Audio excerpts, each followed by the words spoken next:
In the last video, we derived the formula for the equilibrium constant using the law of mass action. In this video, we'll derive the expression for equilibrium constant for a general reaction considering the number of moles of reacting species.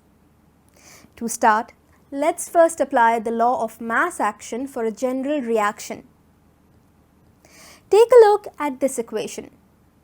The lowercase alphabets A, B, C, D that precede the uppercase alphabets are coefficients and represent the number of moles of the reactants and products.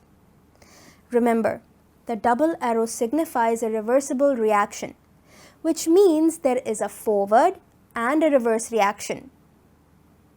The law states that the rate of a chemical reaction is directly proportional to the product of the molar concentrations of its reactants raised to the power of their respective number of moles in the balanced chemical equation of the reaction.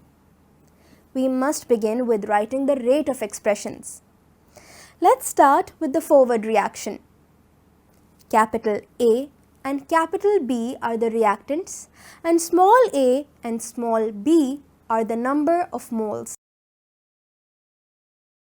In this equation, the rate of the forward reaction is directly proportional to the product of the concentrations of A raised to the power A and the concentration of B raised to the power B.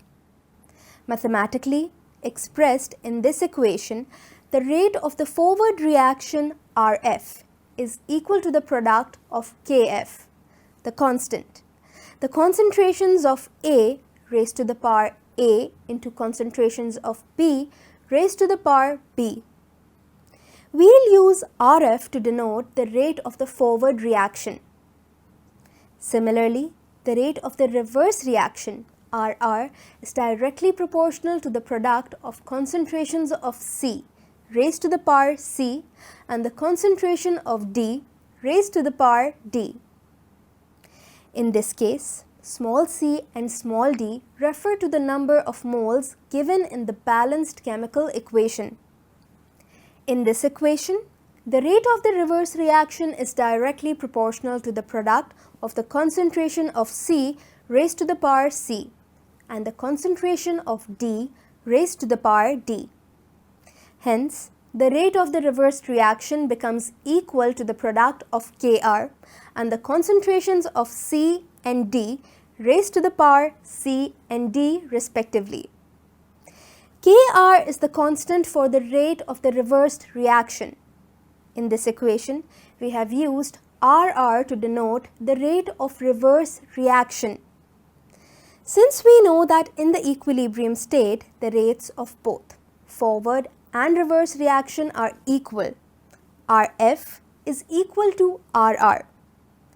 If we insert the values of rate of forward reaction and rate of backward reaction, we'll get the equation Kf into concentration of A raised to the power A into concentration of B raised to the power B equals Kr into concentration of C raised to the power C and the concentration of D raised to the power D. Additionally, by taking the constants Kf and Kr on one side and the active masses on the other side of the equation, we may write this equation like this. We'll get Kf over Kr equals to concentration of C raised to the power C into concentration of D raised to the power D over concentration of A raised to the power A into concentration of B raised to the power B. Keep in mind that Kf divided by Kr is equal to Kc, which is known as equilibrium constant, and that is why we may denote the left side of the equation with Kc instead. From this equation, it can be said that the equilibrium constant Kc is the ratio of concentrations of products and the concentration of reactants raised to the power equal to the number of moles in a balanced equation. With that, we come to the end of the lesson. We hope this proved helpful. In our next lesson, we'll delve deeper into the equilibrium constant.